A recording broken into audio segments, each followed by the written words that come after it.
Squeezing on his heart that he thought it would burst in his chest. Gorin wished he had poison, and time for a poison to do its work, but only moments remained until the last of the inner gates broke. Falling until they struck the sea would fill his wife and son's final moments with terror. No, the blade was better. Gorin was an experienced warrior, and he knew how to make a death as quick and painless as possible. When Seda was behind his small son and starting to crouch with arms wide to share the embrace, Gorin lunged forward swift as a snake, even as he continued to clutch his son close to his chest. He slipped the dagger in between Seda's ribs and pulled it out in one precise movement. The knife found its mark, and as the blade exited Seda's heart, the life left her eyes. Gorin's wife fell down to the ground, finally sprawling out on her back. Gorin continued to hold his son even as the dagger in his right hand trembled. Arsan tried to turn, but Gorin held him fast. With his left hand he stroked his son's soft, pale hair, before bringing his hand down to the base of his son's neck and further.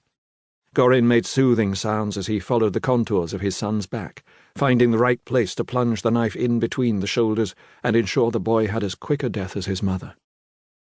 Gorin heard a cry, and looking up, saw the last of his men run forward. The soldier's face was filled with terror, the crimson blood on his uniform contrasting with Gorin's colours, a pattern of checkered black and white squares. The soldier threw himself off the battlements, screaming as he fell, and then Gorin heard a distant splash. Soon Gorin and his family would join the soldier in the sea, where the swift current would carry them away, and the dark arts of this unholy enemy could never touch them. Gorin closed his eyes as he prepared to perform the most difficult task of his life. He brought the tip of the dagger in between his son's shoulder blades. "I'm sorry, Arsan. I love you," Gorin murmured. Gorin pushed the blade in, the sharp steel easily penetrating before Arsan knew what was happening. Tears welled at the corners of Gorin's eyes as he pushed at an angle to find the heart. It was as painless a death as Gorin could give him. Arsan died. Gorin dropped the dagger and rocked his son in his arms, but he knew his task was far from finished. He lowered his son before looking at his hands, wet with the blood of his family. He knew he'd had no other choice. Better that they died unaware of the moment death came.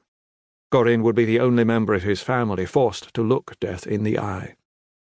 Standing, Gorin once more looked out at the sea. He had to ensure they made it to the water, where they would slumber in peace, their souls departed to safety in the afterlife. As the pounding of the battering ram at the last set of inner gates continued, Gorin looked down at the bodies of his wife and son, drinking in their faces, thinking about how much he loved them. Gorin wondered which of them to throw first. The tears finally came as he bent down and picked up his son's small body. At 5 years old, Arsan was surprisingly heavy.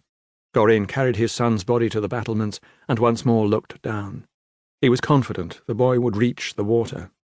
Gorin drew in a breath and heaved. He watched to make sure of the splash. The small body sailed through the air.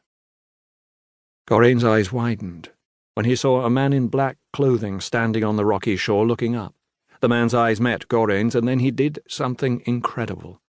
He rose into the air and deftly caught Gorin's son by one of his little legs. Gorin gasped with horror. He watched as the man continued to rise, his path taking him ever higher as he held Gorin's son. He reached the battlements and came to rest gently on his feet, barely 3 paces from Gorin. Gorin felt dread crawl up his spine as he looked at the man. He was slim and tall, with sculpted features and a sharp chin. He wore tailored black clothing, with diamonds set in chrome at his cuffs and a silver chain around his neck. His forehead showed cruel lines, his lips curled as if in perpetual displeasure. His hair was blood red, with streaks of black at his temples, and his eyes were the blue of a winter sky. Gorin felt dread, but stronger still he felt a sense of abject failure. He had no doubt that this was the man responsible for the terror. He was a demon, a wielder of powerful dark arts. The bodies of his wife and son were now in this man's power. "I gave my men instructions to take you alive, Gorin of Nexus," the man in black said. The man's voice was emotionless, but behind it Gorin could detect a faint tone of irritation.